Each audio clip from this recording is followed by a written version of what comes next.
Ens trobem al l'IES Camp de Morvedre, un institut amb més de 900 alumnes. Té unes grans instal·lacions, consta d'una cafeteria, 2 plantes i un gimnàs, entre altre ordre de coses.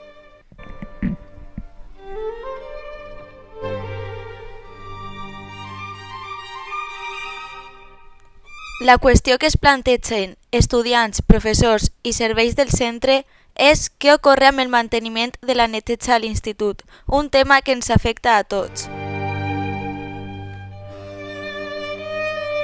Es que generalmente el centro no está sucio, ¿eh? Lo único es el horario del patio. Pues bueno, pues a los profesores que estén de guardia que les echen una mirada a los chicos.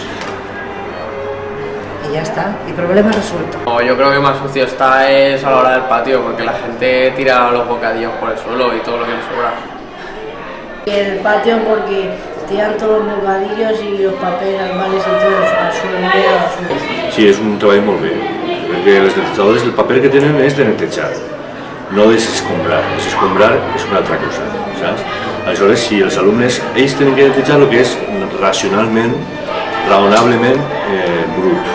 Coses que poden caure, poden alguna cosa que tal, però no tenen que estar llevant brossa com si fos això un campament.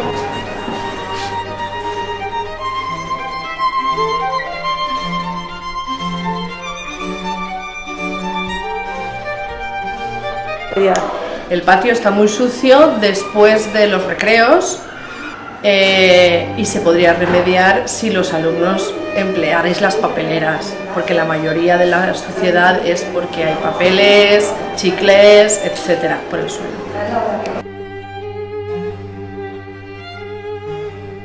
Después del patio está todo más sucio que cuando llegamos a las 8 o salimos a las 11.